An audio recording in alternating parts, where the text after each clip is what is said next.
Good morning friends, how are you? अच्छे हो?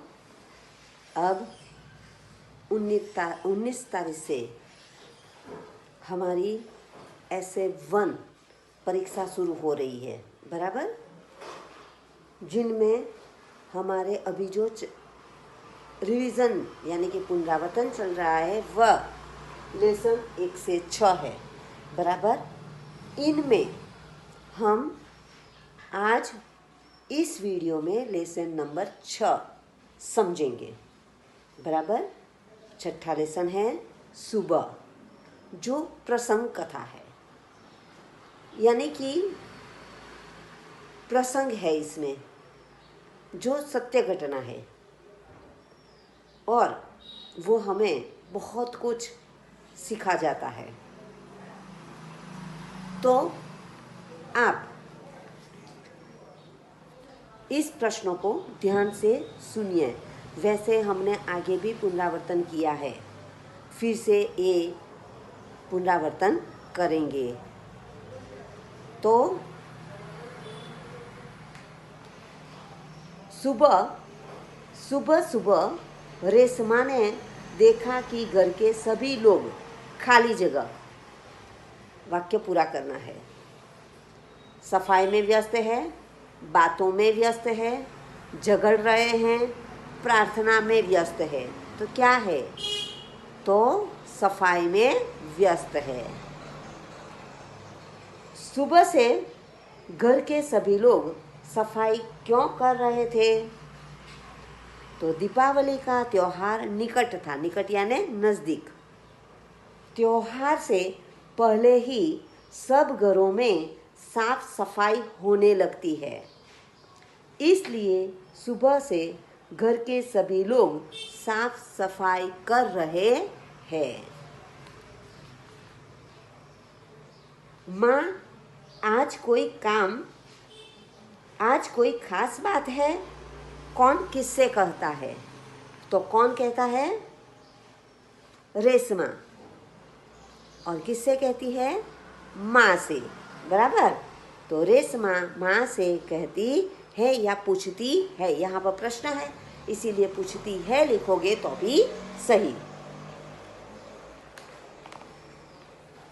माँ ने रेशमा के गाल सहलाते हुए क्या कहा? तो हाँ बिटिया रानी, यानी कि हाँ बिटिया रानी, त्योहार के दिन है, भूल गई क्या? पहले से ही साफ सफाई हो जाए तो अच्छी तरह त्योहार का आनंद ले पाएंगे, ऐसा माँ ने रेशमा के गाल सहलाते हुए कहा, बराबर। रेशमा ने माँ से क्या शिकायत की? शिकायत यानी फरियाद।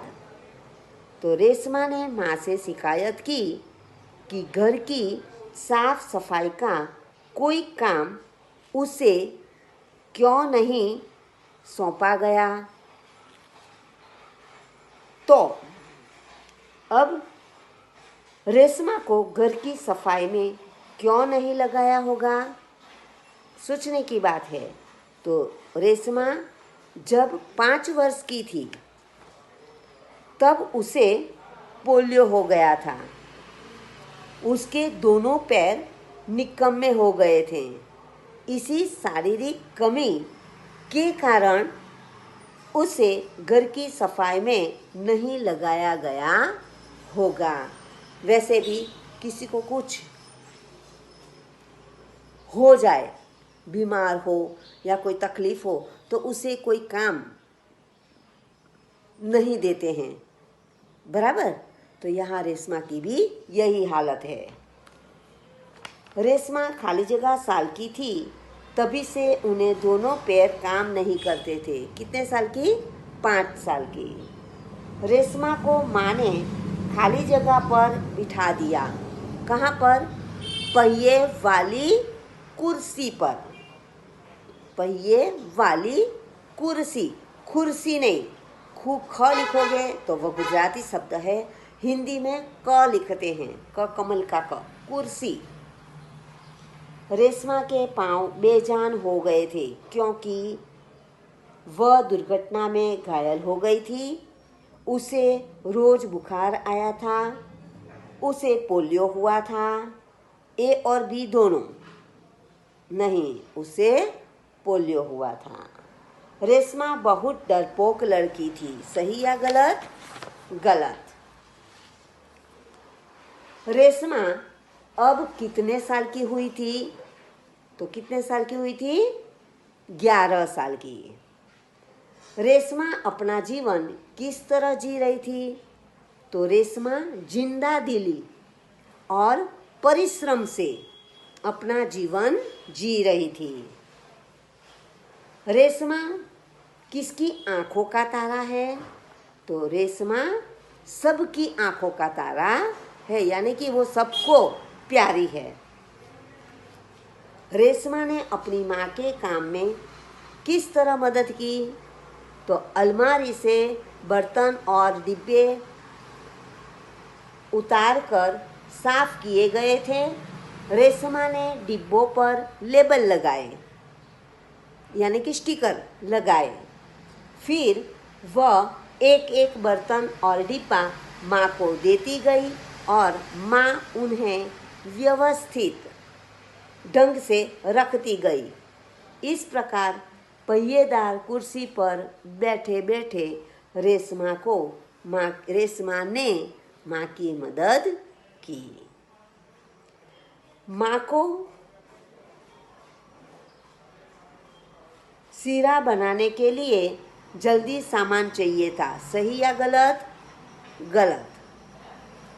रसोईघर फिर से चमचमाने लगा क्योंकि सभी वस्तु साफ करके व्यवस्थित रखी गई थी।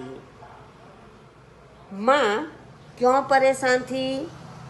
तो माँ परेशान थी क्योंकि उस समय बाजार से जरूरी सामान लाने वाला घर में कोई नहीं था। बाजार से सामान कौन लेकर आया? रेशमा। रेशमा गोलू के लिए टॉफी लाई थी। सही या गलत? सही। टॉफी यानी चॉकलेट। माँ ने रेशमा को बाजार क्यों भेजा? तो माँ को लड्डू बनाने के लिए कुछ सामान की जरूरत थी। पति दफ्तर चले गए थे। बेटा गोलू अभी बहुत छोटा था। दादा और दादी बुजुर्ग थे। माँ को परेशान देखकर रेशमा ने माँ से कहा कि आप मुझे सामान की सूची और एक थैली दे दीजिए। सामान मैं ले आऊंगी। रेशमा की आवाज़ में दृढ़ता थी, मक्कमता थी। वह पहले भी एक बार सामान ला चुकी थी, इसलिए माँ ने रेशमा को बाजार भेजा। रेशमा का घर जगमगाने लगा क्योंकि दीपावली का त्योहार था।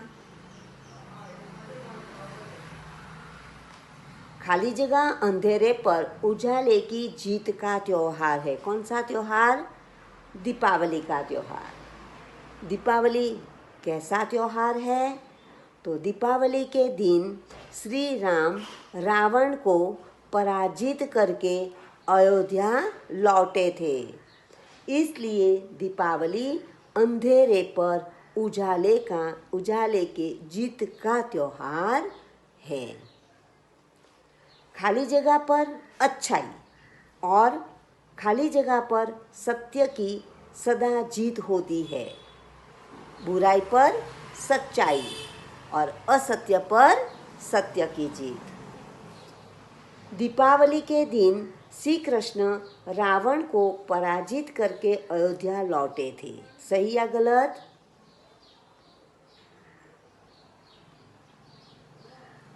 गलत। यहाँ श्री कृष्ण है, राम नहीं है, इसीलिए। दीपावली का त्योहार क्यों मनाया जाता है? तो दीपावली के दिन श्री राम रावण को पराजित कर राम अयोध्या लौटे थे। उसी खुशी में दीपावली का त्योहार मनाया जाता है। गोलू अपने दोस्तों के साथ क्या करने में मस्त हो गया था या मग्न हो गया था? तो गोलू अपने दोस्तों के साथ पटाखे छुड़ाने में मग्न हो गया था। रेशमा दादा दादी के साथ खाली जगह जला रही थी, फुलझड़ियाँ, जिन्हें हम तनक तारा कहते हैं। रेशमा ने गोलू से चिल्लाकर कहा, तुम्हारे पीछे फटाका है। रेशमा ने गोलू को धक्का क्यों मारा? तो गोलू ने एक पटाखे को बुझा हुआ समझकर छोड़ दिया था।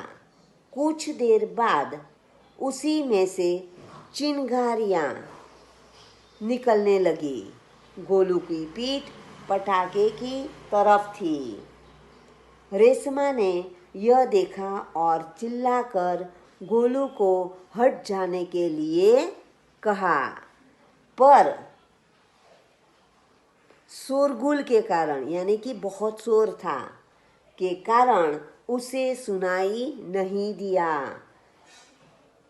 रेशमा जल्दी जल्दी अपनी कुर्सी को धकेलती हुई गोलू के पास पहुंची और उसे जोर से धक्का मारकर खुद आगे निकल गई। उसी समय पटाखा जोर से फूटा। इस प्रकार गोलू को पटाखों से बचाने के लिए रेशमा ने उससे धक्का मारा। है ना? बहुत बड़ा प्रश्न है। कहानी समझोगे तो आप अच्छी तरह से लिख सकोगे। गोलू ने रेशमा को क्या कहा और क्यों? तो रेशमा ने गोलू की जान बचाई थी, इसलिए गोलू रेशमा से कहता है कि दीदी, आज तो आपने मेरी जान बचा ली। आपका यह धमाकेदार धक्का मुझे हमेशा याद रहेगा।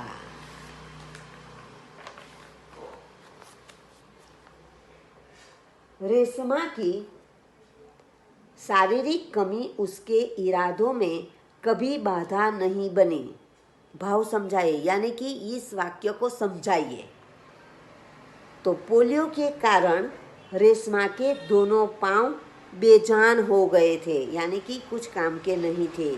लेकिन इस शारीरिक कमी से उसकी हिम्मत में कमी नहीं आई थी। वह हर काम पूरे आत्मविश्वास और लगन से करती थी। पोलियो से उसके पैर निकम्मे हो गए थे, यानी कि बिना काम के हो गए थे, पर उसका मन कमजोर नहीं हुआ था। बराबर? आपका यह धमाकेदार धक्का मुझे हमेशा याद रहेगा। कौन किससे कहता है? तो गोलू रेशमा से कहता है। रेशमा की जिंदा दिली विषय पर संक्षिप्त में लिखिए, यानी कि आपको जितना याद है उतना टूक में लिखिए। तो पोलियो के कारण रेशमा के पैर निकम्मे हो गए थे, लेकिन इस शारीरिक कमी का उसके मन पर कोई असर नहीं हुआ। वह अपने सारे काम स्वयं करती थी। वह अपने काम के लिए किसी पर निर्भर नहीं रहती। घर के कामों में भी वह पूरे लगन से माँ का हाथ बटाती है। अपनी पहिएदार कुर्सी पर बैठकर वह बाजार से सामान भी ले आती है। सचमुच रेशमा एक जिंदा दिल लड़की है। बराबर। रेशमा जिंदा दिल है और परिश्रम से अपना जीवन जी रही है। सही या गलत? सही। रेशमा हर सुबह अपने काम में कैसे जुट जाती है? तो रेशमा हर सुबह नए इरादों के साथ अपने काम में जुट जाती है। नए इरादे, इरादा यानी इच्छा, नई इच्छा लेकर वह अपने काम में लग जाती है। इस प्रसंग कथा से हमें क्या सीख मिलती है? तो कोई भी विकलांग बच्चों की हंसी नहीं उड़ानी चाहिए। उसे प्रति पूरी हमदर्दी रखनी चाहिए और इस बात का ख्याल रखना चाहिए कि हमारे किसी भी व्यवहार से उसके दिल को चोट न पहुँचे। बराबर। अब यहाँ पर इसी पाठ की कुछ घटनाओं के वाक्य लिखे हुए हैं जिन्हें आपको क्रम में लगाना है, जो आप लगाओगे। बराबर। कहानी आपको याद है, आप अपने हिसाब से लगाओगे। अब आगे प्रश्न है, मुहावरों का अर्थ लिखकर वाक्य प्रयोग कीजिए। तो जान आना, चेतना आना, आँखों का तारा होना, बहुत प्यारा होना, आवाज़ देना, बुलाना या पुकारना, हाथ बटाना, काम में मदद करना, आवाज़ दब जाना, आवाज़ सुनाई न देना, पीठ थपथपाना, शाबाशी देना, खिलखिलाकर हंसना, खुलकर हंसना, हा हा हा हा, जिंदा दिल होना, खुश मिजाजी होना या विनोद प्रिय होना। बराबर। अभी इन सभी मुहावरों के वाक्य में प्रयोग आप करोगे। ओके। निम्नलिखित शब्दों का वाक्य में प्रयोग कीजिए। अब यहाँ पर कुछ शब्द दिए हैं, उनका आपको वाक्य में प्रयोग करना है। कौन सा शब्द है? इसलिए, ताकि, यानी कि ये दो शब्द ऐसे हैं जो वाक्यों को जोड़ते हैं। तो इसलिए मदारी तमाशा दिखा रहा है, इसलिए लोग जमा हो गए हैं, इकट्ठे हो गए हैं। मैदान में पुलिस का बंदोबस्त किया गया था ताकि कोई परेशानी न हो या फिर कोई गड़बड़ी न हो।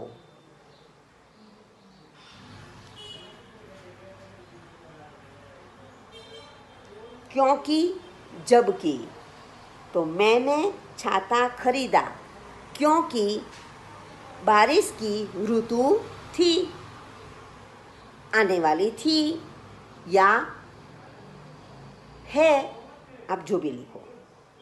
बेटी सांवली है जबकि माँ बाप दोनों गोरे हैं। अब इस तरह से वाक्य आपको अलग अपने शब्दों से भी बना सकते हो। और यानी कि और के साथ एक मात्रा, और के साथ दो मात्रा। मैं आपकी ओर आ रही हूँ, आप इस ओर जाइए, आप जैसे भी बनाओ। मैं और आप दोनों घूमने जाएंगे, घूमने जा रहे हैं, घूमने गए थे। बराबर। मैं और मैं, एक मात्रा में अंदर की बात, और दो मात्रा में खुद, स्वयं। मैं लिख रही हूँ, मैं पढ़ा रही हूँ, मेरी पेंसिल मेरे बैग में है, मेरे थैले में है, मेरे कंपास बॉक्स में है, तो वो एक मात्रा। जिसके अंदर की बात बतानी हो वह एक मात्रा, और खुद की बात बतानी हो दो मात्रा। की और की, यहाँ पर भी जब उसने कहा कि, यानी कि कोई कहता है, बोलता है, पूछता है, तो वहाँ पर छोटी ई की मात्रा की कहा जाता है। उसने कहा कि मैं निर्दोष हूँ, मैं गांव जा रहा हूँ, मैं गांव में हूँ, जो भी हो। तो किसी के साथ कहना, पूछना, बोलना हो, वहाँ पर छोटी ई की मात्रा वाला की। और बड़ी की मात्रा, तो मैंने नवीन की सहायता की। जहाँ सिंपल सरल वाक्य हो तो वहाँ पर बड़ी ई की मात्रा की। मैं माँ की लाडली हूँ, मैं माँ की आंखों का तारा हूँ, तो वहाँ पर बड़ी ई की मात्रा। बराबर। अब वचन परिवर्तन कीजिए, वचन एक वचन और बहुवचन। लड़का, लड़के, पुस्तक, पुस्तकें, कमरा, कमरे, मर्जी, मर्जियाँ, लड़का, लड़की, लड़कियाँ। अब एक वचन में आप लोग ध्यान रखोगे कि जहाँ इस तरह से बड़ी ई की मात्रा आए तो ये बड़ी ई की मात्रा छोटी ई की मात्रा हो जाएगी और या लगाओगे। बराबर। तो ये ध्यान में रखना, लड़की, मर्जी, तो वहाँ पर मैं, हम, मैं एक वचन और हम बहुवचन। घटना, घटनाएं, झटका, झटके। बराबर। शब्दों को शब्दकोश के क्रम में लिखिए। यहाँ आपको पता होगा कि पहले स्वर और फिर बाद में व्यंजन, और स्वर के अंदर भी पहले और फिर उसके बाद अ से औ तक की मात्रा आएगी, और फिर व्यंजन। तो सभी व्यंजन एक जैसे हो तो फिर उसकी मात्रा पर जाओ। कमल, काम, किरणा, किरण, तो इस तरह से मात्रा देखी जाएगी। बराबर।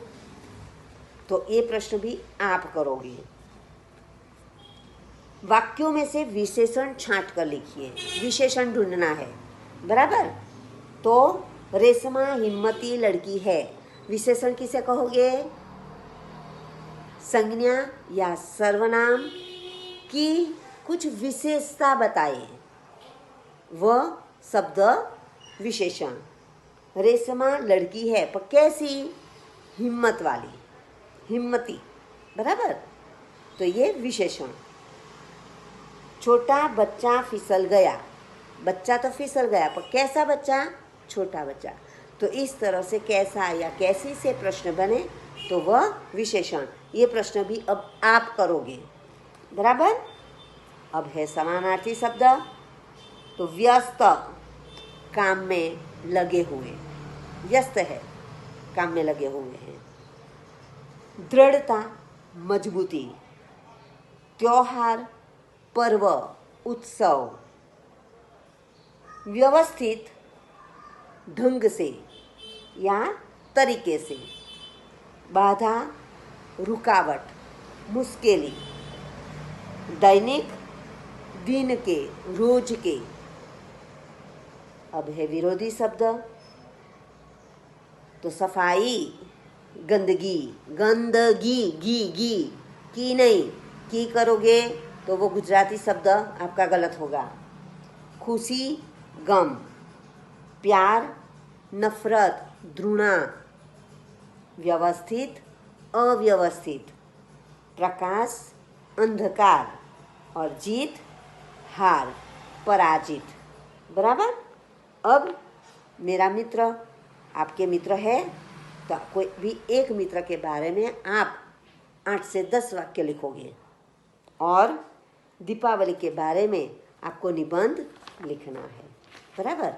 तो ये हमारी छठे लेसन की वीडियो, यानी कि हमने लेसन समझ लिया है। आप अच्छी तरह से समझकर इसके प्रश्नों के उत्तर लिखोगे। जो आपको कहानी याद है तो आप अच्छी तरह से लिख सकोगे। इसीलिए फिर से कह रही हूँ, सभी जगह में यानी कि सभी लेसन में उसकी कहानी याद रखो तो आपके लिए अच्छा रहेगा। काव्य मुखपाठ करना है, बराबर। काव्य में से काव्य भावार्थ काव्य पूछा जाएंगे और ये प्रश्न, ओके। गिनती 51 से, यानी कि आपको तो 1 से ही करनी है। 1 से 100 तक की गिनती आपको मुखपाठ करनी है, ओके। सबको परीक्षा के लिए all the best, best of luck, thank you.